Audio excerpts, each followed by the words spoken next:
ملے گا، کیونکہ ایسا ہی ایک کیس بہاولپور ڈویژن جو ہے وہ لاہور کا بہاولپور ڈویژن بینچ نے وہاں پہ تحریک انصاف کے کینڈیڈیٹ کے حق میں فیصلہ دیا ہوا ہے. ایگزیکٹلی اس سے بھی بہتر کیس یہ ہے، کیونکہ اس میں ایم پی اے عمیر وسیع صاحب، میں تو ان کو ابھی بھی ایم پی اے کہوں گا، کیونکہ ریٹرن کینڈیڈیٹ یہ ہیں. ایک دفعہ آپ اوتھ لے لیں، اوتھ لینے کے بعد الیکشن کمیشن کا اختیار ختم ہو جاتا ہے، پھر آپ نے ٹرائیبیونل میں جانا ہوتا ہے. کس اختیار کے تحت الیکشن کمیشن نے ایک ریٹرن کینڈیڈیٹ، اوتھ لیے ہوئے کینڈیڈیٹ جس نے اسپیکر، ڈپٹی اسپیکر، صدر مملکت کے الیکشن میں ووٹ ڈالا ہے، آپ نے اس کو فارغ کر کے گھر بھیج دیا؟ تو بہت زیادتی ہے، لیکن ہمیں امید ہے انشاءاللہ اسلام آباد ہائی کورٹ سے ہمیں تحریک انصاف کو، عمیر وسیع صاحب کو انشاءاللہ انصاف ملے گا. اچھا، علی محمد خان صاحب، یہ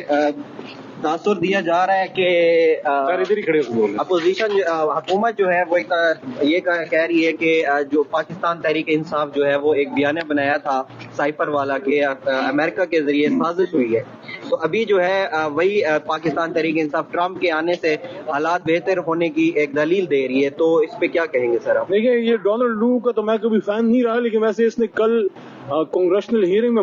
منجی سے ہی ٹھوک دی ہے اس حکومت کی، کیونکہ 18 مہینے تک میاں محمد شہباز شریف صاحب،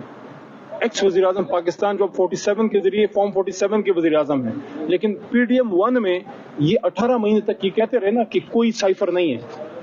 کوئی سائفر نہیں ہے. تو اگر سائفر نہیں ہے تو اب کیس عمران خان پہ کس چیز کا چل رہا ہے؟ اور اگر کیس چل رہا ہے تو پھر آپ نے جھوٹ کیوں بولا؟ کیا جھوٹ بولنے پہ 62-63 شہباز شریف صاحب پہ اور ان کی حکومت پہ نہیں لگنا چاہیے؟ باقی اسد مجید صاحب کوئی بچے نہیں ہیں، ہمارے مایہ ناز ڈپلومیٹ رہے ہیں، اور ہماری سول سروس میں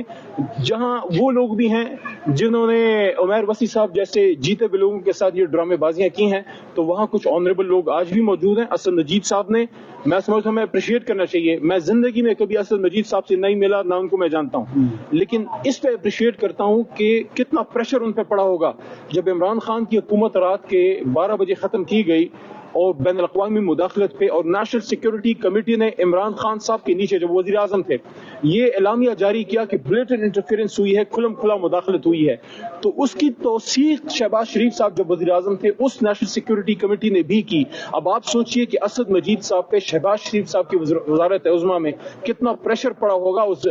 بیوروکریٹ پہ، اس ڈپلومیٹ پہ. تو اگر انہوں نے یہ بات کی کہ بلیٹنٹ انٹرفیئرنس ہوئی ہے، تو میں پاکستان کی حکومت سے، ارباب اقتدار سے ایک سوال پوچھنے کی جسارت کر سکتا ہوں.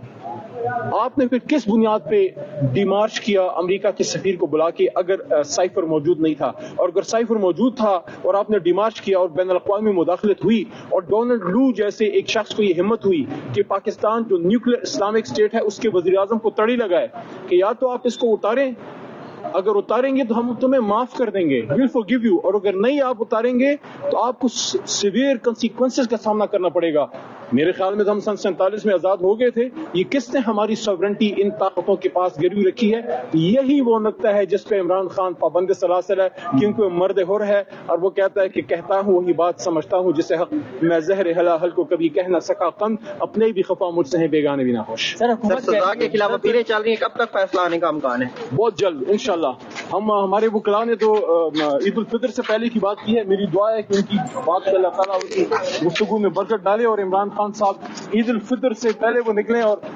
بنی گالا یا زمان پارک میں ہمارے ساتھ جو ہے وہ بیٹھے ہوں. بنی گالا ہو تو بہتر ہے، کیونکہ بنی گالا خان صاحب کو راس ہے. لے لیں اپنے